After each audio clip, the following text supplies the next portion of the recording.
Imagine two children born on the same day. They grow up in equally loving homes. They attend good schools. They have access to the same technology, the same books, and the same opportunities. Yet by the age of 10, one child displays remarkable focus, emotional control, curiosity, and resilience, while the other struggles to concentrate for more than a few minutes, gives up easily when challenged, and constantly seeks stimulation. Why? Most parents assume the answer lies in intelligence, genetics, or expensive educational programs. But what if the difference was created years earlier, by a handful of tiny daily habits so ordinary that most adults would never notice them? Here's the surprising part. Some of the strongest predictors of a child's future cognitive abilities are not found in classrooms, tutoring centers, or educational apps. They emerge from simple rituals repeated hundreds of times before a child even understands what learning means. And nowhere is this hidden principle more visible than in Japan. For decades, researchers, educators, and psychologists have been puzzled by a remarkable pattern among Japanese children. Not because they are born smarter, not because they study harder, but because many of them are unknowingly training their brains long before formal education begins. Today, we'll uncover 5 tiny Japanese habits that quietly shape stronger, more adaptable brains from an early age. But the final habit is the one that surprises experts the most, because it has almost nothing to do with academic learning. Yet it may be the single most powerful brain-building practice of them all. The biggest misconception about raising smart children is the belief that intelligence is built through information. More books, more lessons, more educational content, more stimulation. But when researchers began examining why some children consistently develop stronger executive function, the set of mental abilities responsible for focus, self-control, decision-making, and problem-solving, they discovered something unexpected. The brain does not become powerful because it absorbs more information. It becomes powerful because it learns how to manage itself. And this is where the first tiny Japanese habit reveals a hidden advantage. In many Japanese households, children are encouraged from a very young age to handle small responsibilities on their own. Carrying their own bag, putting away their toys, preparing simple items for school, even walking short distances independently when age appropriate. To many outsiders, these actions seem insignificant, but beneath the surface, something extraordinary is happening. Every time a child plans a task, remembers a sequence of actions, resists distraction, and completes a responsibility without constant adult intervention, they are strengthening the prefrontal cortex, the region of the brain responsible for higher-order thinking. Here's the missing piece that most parenting advice overlooks. Children do not develop self-discipline by being told to be disciplined. They develop it by repeatedly experiencing situations that require discipline. Imagine 2 different parenting approaches. In one home, a parent constantly reminds, corrects, organizes, and solves problems for the child. In another, the parent steps back, just enough to allow the child to struggle, think, and act independently. Which child appears more successful in the short term? Usually the first one. But years later, the second child often possesses something far more valuable: internal control. And this principle has deep roots in Japanese culture. For generations, independence has not been treated as a reward earned after maturity. It has been treated as the mechanism that creates maturity in the first place. This creates a fascinating paradox. Many parents work tirelessly to remove obstacles from their child's path because they want life to be easier. Yet the brain grows strongest when it learns to navigate manageable obstacles on its own. In other words, the goal is not to raise a child who never struggles. The goal is to raise a child whose brain becomes stronger because of small, daily struggles.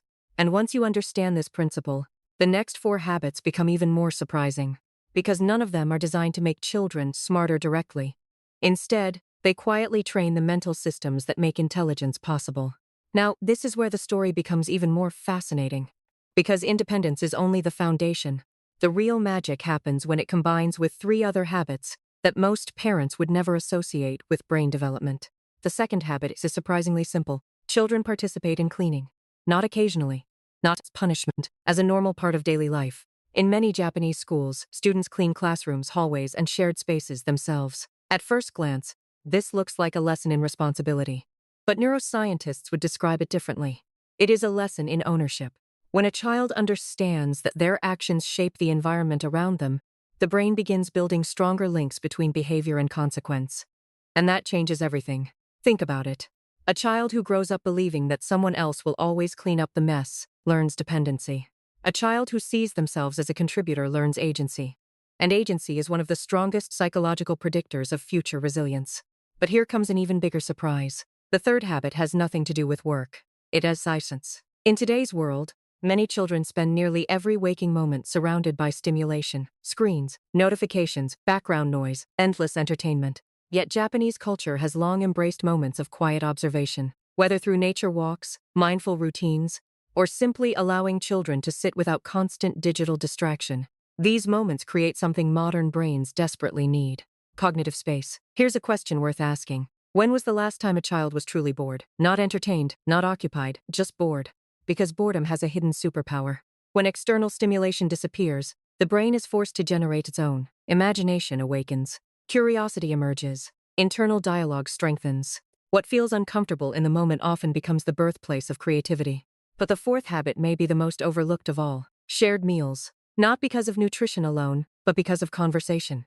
Studies repeatedly show that children exposed to rich, face-to-face family conversations develop stronger language abilities, emotional intelligence, and social cognition. Every question asked at the dinner table becomes a workout for the developing brain.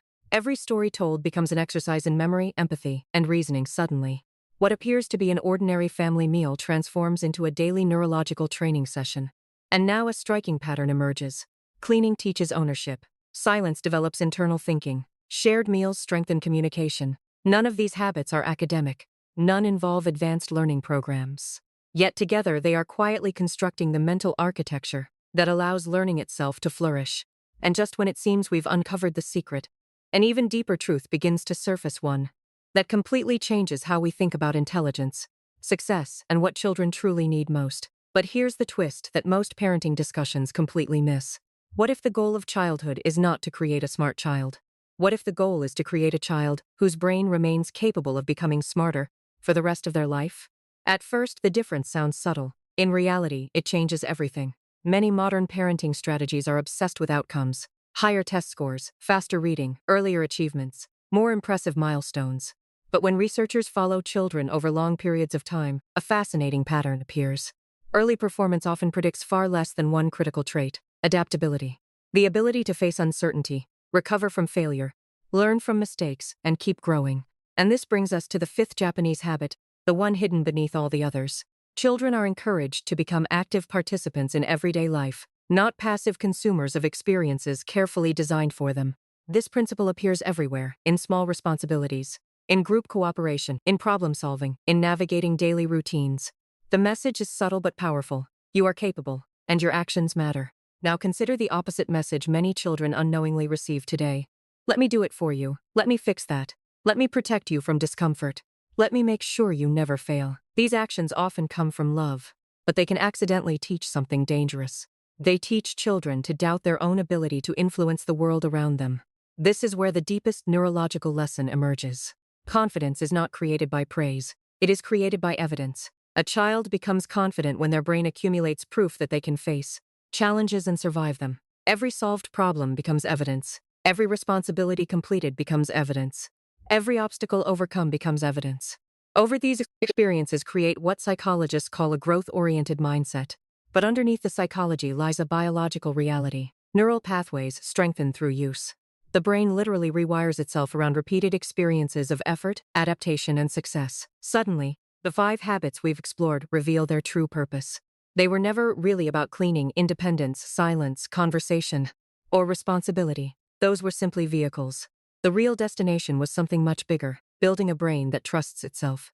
And perhaps that is the most surprising lesson of all. The strongest brains are not necessarily the ones filled with the most information. They are the ones that have learned, through thousands of tiny experiences, that challenges are not threats to avoid. They are opportunities to grow. And once a child truly believes that, the limits of what they can achieve begin to expand far beyond anything a test score could ever measure. At the beginning of this video, we asked a simple question: why do 2 children with similar opportunities often grow into completely different learners? The answer was never hidden inside expensive programs, advanced technology, or extraordinary intelligence. It was hidden inside small moments repeated every day. Moments that teach a child to think independently, take responsibility, tolerate boredom, communicate deeply, and trust their ability to overcome challenges. These tiny habits may seem insignificant in isolation, but together they quietly shape the architecture of a stronger brain. And yet, an even bigger question remains. If some of the most powerful influences on brain development come from ordinary daily experiences, What other invisible forces are shaping our children without us even noticing? Because one of the greatest discoveries in modern neuroscience suggests that a child's future may be influenced less by what we teach them and more by what they absorb from the environment around them. And that surprising connection is exactly where the next story begins.